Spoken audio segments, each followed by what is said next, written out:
On this particular occasion, went into Prince Andrew's bedroom and his apartments, and on his bed was 72 teddy bears on his bed. My inspector showed me a laminated card, which is in the side drawer of one of the bedroom cabinets, of a picture of these teddy bears, all in situ. And he said the reason for that picture is that the maids have to put them back exactly like it's in that picture. He said if they don't, he shouts and screams.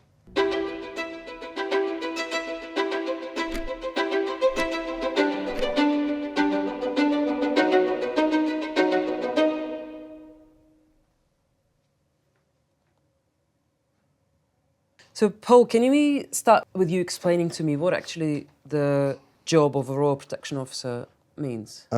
Basically, we provide 24 hours a day, 365 days a year, armed protection.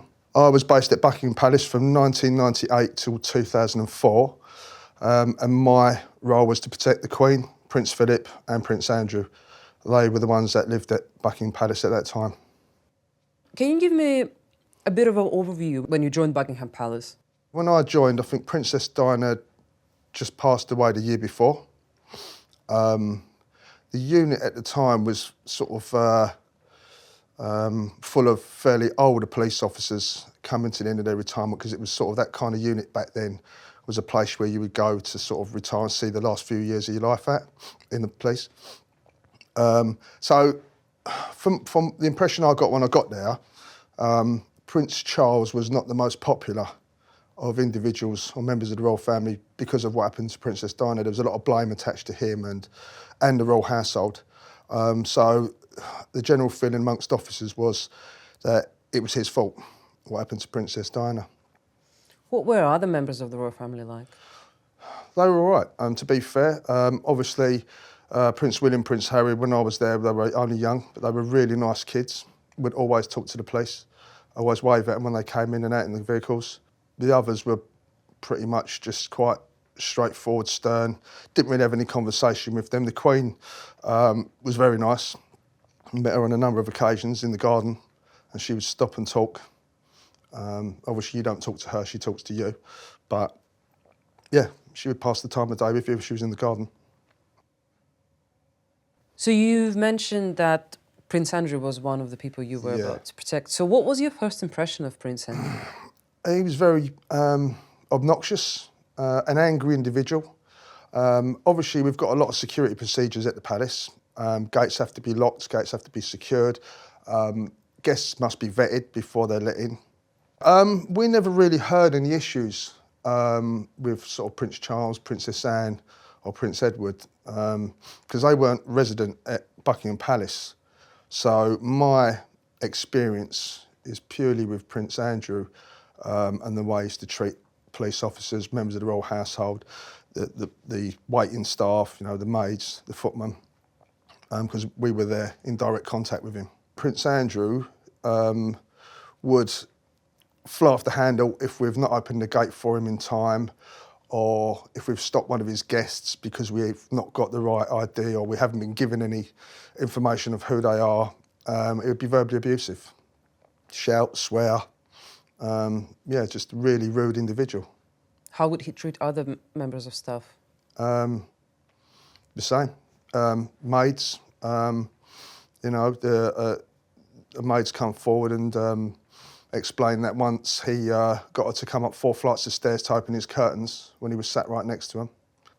I remember going in at the weekend. We used to do alarm checks, personal attack alarms in all the royals' bedrooms and private apartments to make sure they were working when they were at Windsor. And on this particular occasion, went into Prince Andrew's bedroom and his apartments, and on his bed was, I now know was 72, I said about 50, but a maid confirmed it was 72 because she had to count them. 72 teddy bears on his bed.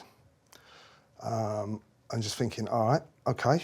And then my inspector showed me a laminated card, which is in the side drawer of one of the bedroom cabinets, of a picture of these teddy bears, all in situ. And he said the reason for that picture is that the maids have to put them back exactly like it's in that picture.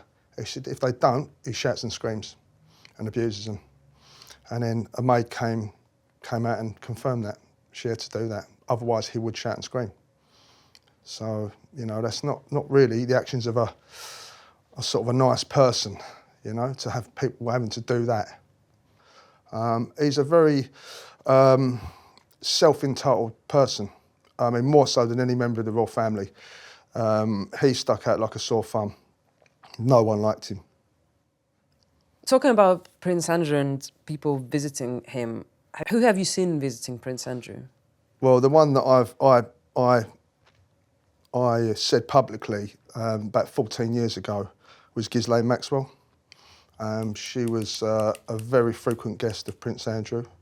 The setup with her was, most guests, as I say, 9 to 5, Buckingham Palace is like a working building. So you'll have guests coming in and out to see members of the royal family. So the setup is, at the front gates, you've got police officers, and then you've got more police officers inside the building at the front. So the private secretaries of different members of the royal family will ring down to this office called the Privy Purse, and they will give them all the appointments for the day for each member of the royal family. So on one particular occasion, the officer in the Privy Purse phoned down a list of appointments for this day. One appointment for Prince Andrew, we were told a female guest was attending, I think about 1 o'clock lunchtime, but her name is not to be entered into the appointments book. So we asked why. We were told her name was Ghislaine Maxwell. And then obviously we realised she was the daughter of Robert Maxwell. So we thought, yeah, obviously it's not a good look for her to attend the palace the Queen's in. If it got out into the public domain, it could be embarrassing.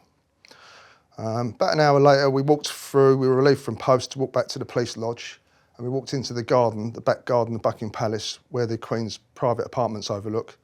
And to our right, on the grass by the summer house, was a picnic being set up by footmen and maids. On our way back from the police lodge, about an hour later, Prince Andrew was sitting with Ghislaine Maxwell having this particular picnic. And again, we said if the Queen looks out of the window and realises that's Ghislaine Maxwell sat outside on her grass, she probably wouldn't be too happy. That was the first time that I encountered her. But after that, it was the same routine. She was just allowed to. We were told not to stop her. If she was coming into the palace, she was allowed to just come straight through security, and she would go straight into the quad where Prince Andrew's private door is. She was a regular visitor, and I said this before. A colleague of mine noted that she'd come into the palace and out of the palace 4 times in one day. So she was had carte blanche to enter and exit. No one else did. No one had that sort of facility apart from members of the royal family. And to us, as police officers, seeing this on a daily, weekly basis, we formed the opinion that there was some form of relationship going on between the pair. Have you seen any other female guests coming to Prince Andrew? Yeah, I mean, as I mentioned, that 9 to 5 is the office working hours when everyone we have to have their names. That was the only one occasion where we were not given the name until we asked for it.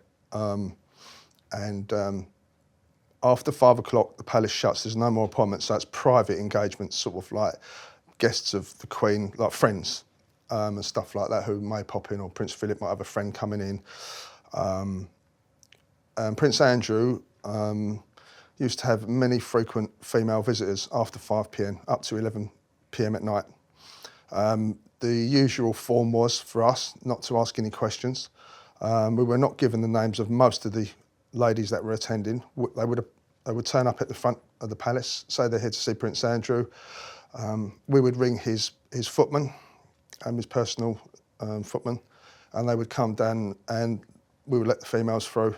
No checks, no names, and just let them straight through into the palace to meet the footman, where they would then be taken up to Prince Andrew. Obviously, this is a clear breach of security because we need to know who's in the palace. And we do get people turn up saying they're here to see the Queen, but they're not, they're just mentally challenged. So the idea of people turning up saying they're here to see Prince Andrew and we just letting them in is ridiculous. But if we didn't, I'll give you one occasion when we didn't do that. A young lady turned up, probably about 22, 23 years old, said she was here to see Prince Andrew. He just came in about half hour previous, so we knew he was in. But the footman wasn't answering his phone. There was no way of us contacting anyone up there. So we just politely said to the lady, we're really sorry, we can't let you in at the moment because we can't confirm you're expected. So she said, oh, shall I ring him on my mobile? So we said, yeah, fine. So she rang Prince Andrew on her mobile, and we could hear him clearly. He said, put an officer on the phone. So my colleague took the phone and he said, listen to me, you fat lardy ass. Let my guest in immediately or I'm going to come down there. Everyone heard it. The lady went red, apologised, and we just let her in. So after that, obviously, those sort of issues we had with him, we would just let women in, didn't ask questions because we just did not want the grief. I mean, complaints were made about him. You know, he was a rude, obnoxious, horrible individual, but no one was going to take a complaint to the royal household because he's the Queen's favourite. So we just had to bend the rules for him and breach security. Do you think it was quite obvious that he was Queen's favourite? Yeah, he was definitely the Queen's favourite. And probably the reason why he's in so much trouble now is because he was the Queen's favourite, because no one reeled him in. And he was left to get on with, to do whatever he wanted. You know, I'll give you another example. On the Queen's floor, there's cameras everywhere. And the camera operator noticed an individual on the Queen's private floor where her apartments are.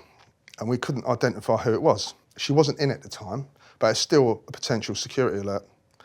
So four officers, including a sergeant, went down to that corridor. We entered from both ends so we could obviously meet this person in the middle.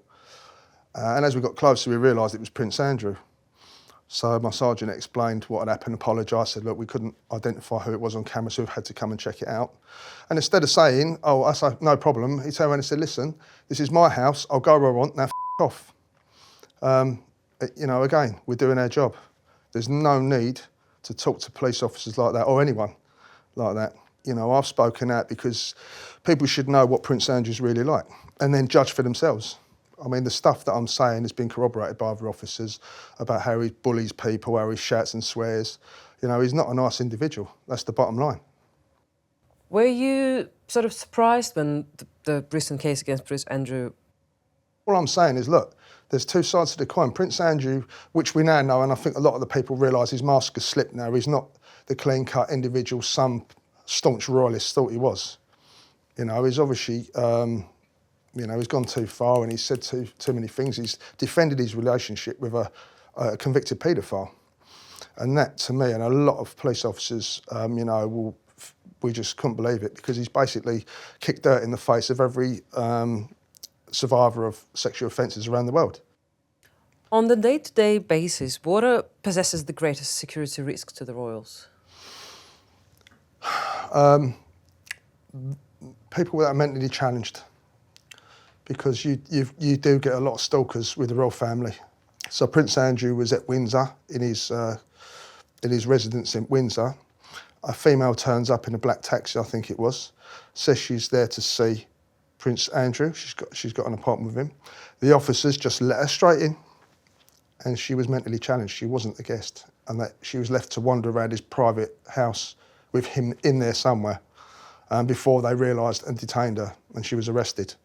So that individual could have had a knife, a gun, you don't know, and could have come across Prince Andrew. These are the kind of people on a day-to-day, not so much terrorism, because we get threat level advice on briefings every week.